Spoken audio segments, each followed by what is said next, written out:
Esprit Saint, viens en nos cœurs. Doux Esprit Saint, enflamme-les. Viens, Esprit Saint, viens en nos cœurs. Doux Esprit Saint, enflamme-les. Bonjour. Alors, nous poursuivons aujourd'hui notre méditation, contemplation sur l'histoire sainte, qu'on appelle aussi l'histoire du salut. Nous allons sauter quelques chapitres par rapport à là où nous en étions la dernière fois et nous allons commencer à aborder ensemble la vie des patriarches, ceux qu'on appelle les patriarches. Donc, les patriarches, dans le fond, c'est Abraham, Isaac, Jacob et les 12 fils de Jacob. C'est eux qu'on appelle les patriarches. Alors, leur histoire est racontée dans la Bible, dans le livre de la Genèse, à partir du chapitre 12 jusqu'à la fin de la Genèse, chapitre 50. Donc, du chapitre 12 jusqu'à la fin de la Genèse, on raconte la vie des patriarches. Et avec le chapitre 12 commence ce que certaines personnes vont appeler l'histoire sainte proprement dite.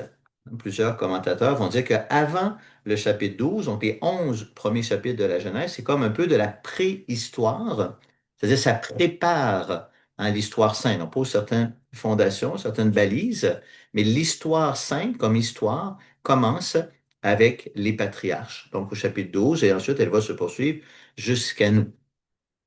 Alors, pourquoi s'intéresser à la vie des patriarches? Ben, d'une part, parce que ce sont nos ancêtres dans la foi.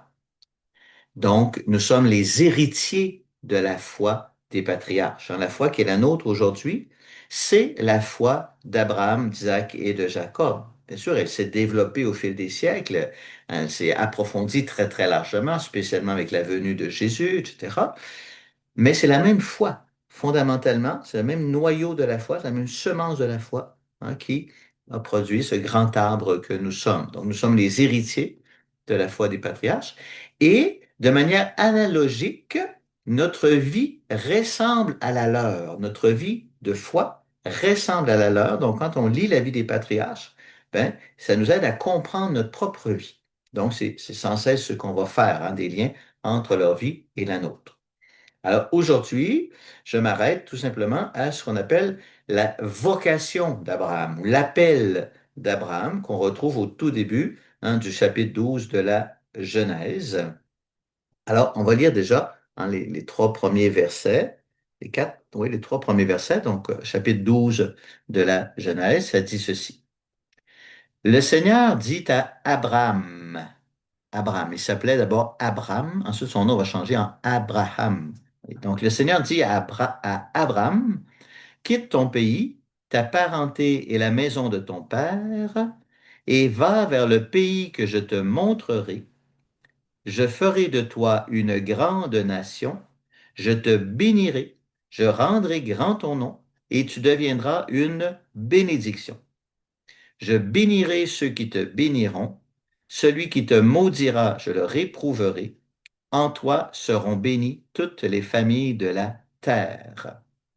Et quelques versets plus loin, verset 7, le Seigneur apparut à Abraham et dit, à ta descendance, je donnerai ce pays.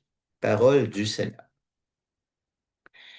Alors, quelques éléments clés de la vocation d'Abraham qui vont nous aider à relire nos propres appels. L'appel de Dieu contient toujours des éléments qui sont semblables. Donc, l'appel de Dieu contient d'abord toujours une promesse. Quand Dieu nous appelle, c'est en vue de quelque chose, en vue d'une promesse, et globalement, c'est une promesse de bonheur, évidemment. Si Dieu nous appelle, il y a quelque chose à nous offrir. On ne va pas répondre à l'appel de Dieu juste comme ça. Si Dieu nous appelle, il fait une promesse et c'est une promesse de bonheur.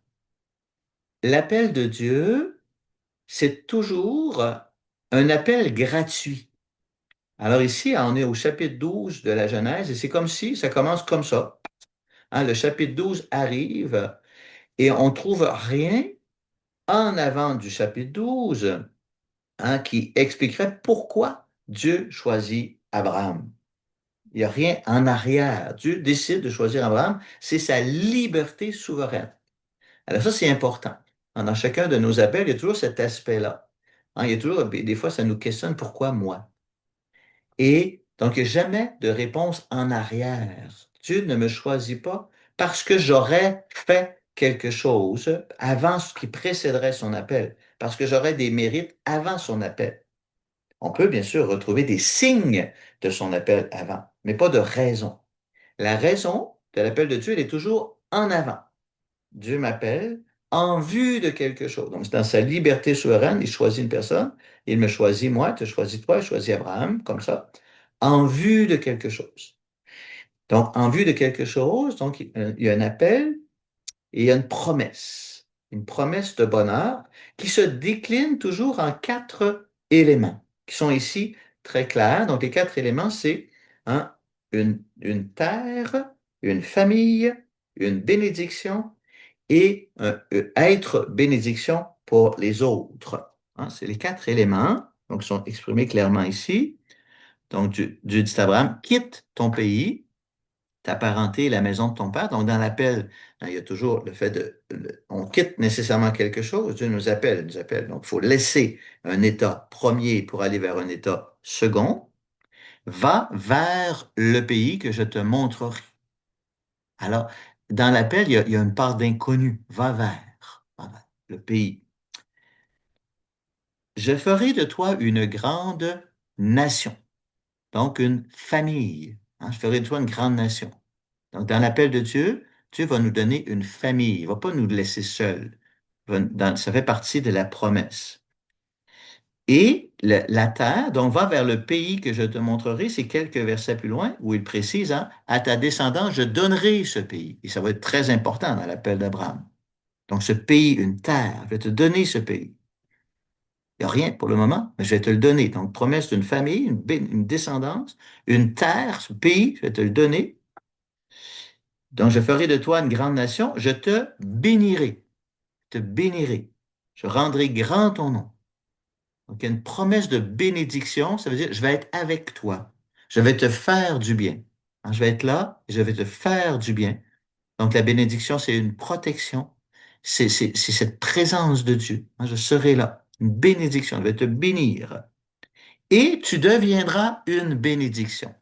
En toi seront bénies toutes les familles de la terre. Évidemment, dans l'appel d'Abraham, c'est une dimension extraordinaire. Cette personne-là va devenir bénédiction pour des milliards de personnes aujourd'hui qui suivent la foi d'Abraham. Donc, je vais faire de toi une bénédiction. Alors, dans chacun de nos appels, il y a cela. Donc, c'est l'exercice que je vous invite à faire, à revoir un peu les appels de Dieu dans vos vies. Quand le Seigneur m'a appelé, par exemple, en 1993, j'ai joint la communauté de refondation chez les Pères Maristes à Québec. Donc, j'avais un logement, j'avais un emploi, j'avais un milieu de vie, des amis, j'avais une voiture, etc. Et le Seigneur m'a appelé. Et j'ai tout laissé ça pour partir. Et le 23 juillet 1993, je suis arrivé à la communauté de refondation.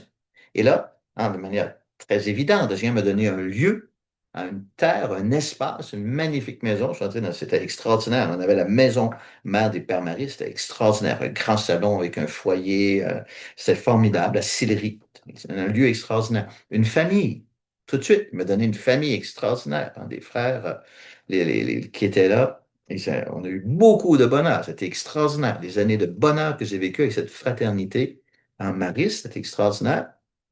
Donc, une bénédiction, il m'a béni, bien sûr, j'ai été béni de mille façons. Tout ce que j'ai reçu là avec les frères Marie, c'est incroyable, les bénédictions dont j'ai été comblé. Et je crois que j'ai été, en répondant à cet appel, même si je quittais un milieu où déjà je pouvais faire du bien, j'ai été une bénédiction pour tant et tant de personnes à partir de ce moment-là, en partageant l'héritage que j'ai reçu. Et je crois que la réponse à l'appel de Dieu que j'ai vécu à ce moment-là, est encore aujourd'hui une bénédiction pour moi et pour les personnes que je rencontre en partageant mon héritage spirituel. Vous voyez? Un Dieu, une famille, une bénédiction et devenir bénédiction pour les autres. Quelques mois plus tard, un appel à l'intérieur de cet appel-là, un petit appel que j'ai souvent partagé avec vous. Je terminais une maîtrise en théologie, je voulais entreprendre un doctorat. Et là, je me suis rendu à la chapelle Et j'ai demandé au Seigneur qu'est-ce qu'il en pensait. Et là, il m'a répondu de manière claire, une parole claire là, du Seigneur. Reste près de mon cœur et là, je t'instruirai. Hein, reste près de mon cœur et là, je t'instruirai. Oui. Donc, un appel de Dieu à laisser ce projet de doctorat pour aller vers un lieu près de mon cœur, principalement dans l'adoration eucharistique, c'est le lieu. La famille, elle va se déployer après coup. La bénédiction, je t'instruirai, hein, te bénirai en t'instruisant. Il l'a fait, en t'instruisant, il l'a fait. Et je suis devenu une bénédiction pour les autres, hein, parce que tout ce que le Seigneur me montre là, dans ce lieu, ben, je le partage avec vous. Et c'est comme ça qu'est née, a grandi toute une famille, dans le fond, qui vient de cet appel plus précis de Dieu à demeurer dans sa présence eucharistique. Bon, j'arrête là pour mon témoignage personnel, mais je vous invite, et toi, quand le Seigneur t'a appelé, qu'est-ce que tu as quitté? Peut-être de grands appels, de petits appels, qu'est-ce que tu as quitté? Où est-ce que le Seigneur t'a amené? Quel lieu il t'a donné pour vivre? Quelle famille il t'a donné pour vivre? De quelle manière il t'a béni?